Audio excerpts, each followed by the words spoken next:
Hello and welcome to game changers. मेरा नाम है आकाश और बात करेंगे हैरी ब्रूक की। हैरी ब्रूक इंग्लैंड के वाइट बॉल कैप्टन और एक सेंसेशनल प्लेयर है जिसके बारे में दुनिया चर्चा करती है कि भाई अगर हम नेक्स्ट जेन की बात करते हैं तो आने वाले कुछ सालों में अगर हम इंडिया से बात कर रहे हैं कि शुभमन गिल, यशस्वी जायसवाल और आपके पास ऑस्ट्रेलिया में हम बात कर रहे हैं कि अभी आपके पास ट्रेविस हेड है, कैमरन ग्रीन को डब किया जाता है नेक्स्ट बिग थिंग। तो भाई हैरी ब्रूक एक ऐसे खिलाड़ी हैं कि आने वाले बहुत सालों में वो डोमिनेट कर सकते हैं इंग्लैंड के लिए। होप यही था आईपीएल में भी इसी तरीके का कुछ इंपैक्ट उनकी तरफ से आएगा। दुनिया की सबसे बड़ी लीग, जो उन्होंने खुद भी कहा है कि भाई सबसे बड़ी लीग है, फ्रेंचाइजी लीग अगर हम बात करते हैं। लेकिन हैरी ब्रूक का जो आईपीएल जो हिस्ट्री है वो कुछ भुला देने लायक ही है। मतलब सनराइजर्स ने उनको एक बड़े दाम में पिक किया था, 13.25 करोड़। 2023 आपको याद आएगा, कुछ ज्यादा स्पेशल सीजन नहीं था, एक शतक जरूर आया था जिसके बाद थोड़ी सी सनसनी मची थी। लेकिन जो एक्सपेक्टेशंस थे कि यार ब्रूक आ रहे हैं, हैरी ब्रूक का एक बड़ा जलवा देखने को मिलेगा, वो इंपैक्ट देखने को नहीं मिला। देन उसके बाद एक सीजन उन्होंने पर्सनल रीजंस की वजह से मिस करे थे। फैमिली में उनकी किसी की तबीयत खराब थी, उनकी वजह से उन्होंने 2024 मिस आउट करा।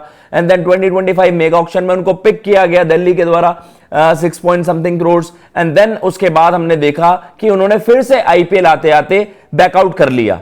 और आईपीएल जो गवर्निंग बॉडी है उन्होंने तो अब कड़े सैंक्शंस लगा दी हैं कि भाई खिलाड़ी अगर डेलिबरेटली मिस आउट करेंगे, मतलब अगर आपको कोई इंजरी का मसला नहीं है और आप वहां पर डेलिबरेटली किन्हीं रीजंस की वजह से मिस आउट करते हो, तो फिर आप पर फिर कड़े प्रोटोकॉल्स लग चुके हैं। अब फिर आप पर कड़ा एक्शन लिया जाता है और 2 साल, मतलब अगले मेगा ऑक्शन तक तो भाई आप रजिस्टर नहीं करवा सकते, फिर 2 साल का बैन ही लग गया आपका। तो कहीं ना कहीं ये है, हैरी ब्रूक ने अब क्या कुछ कहा है कि भाई उनका अपने आईपीएल फ्यूचर पर उन्होंने क्या कुछ कहा है और किस तरीके से, कितना मुश्किल डिसीजन उनके लिए था।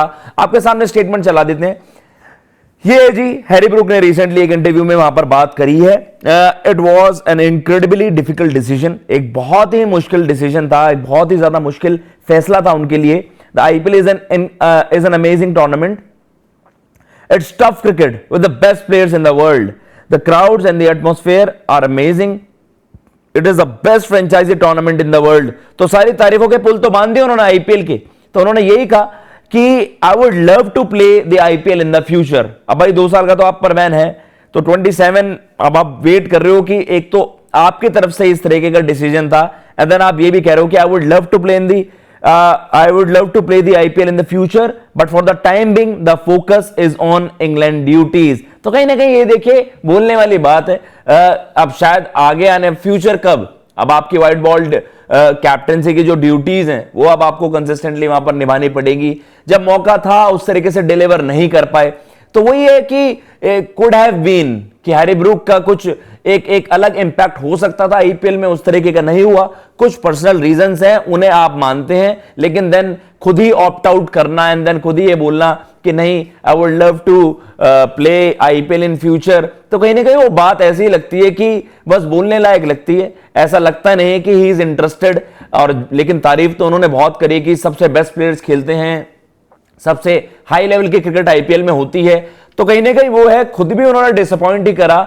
बट अब ये है कि अब उन्होंने मन जताया कि भाई I would love to play IPL in the future. Let's see कब उनका कमबैक होता है, कब अगला मेगा ऑक्शन होता है, अगर उनको वहां पर रजिस्टर करने का मौका मिलता है तो क्या ऐसा कुछ होगा।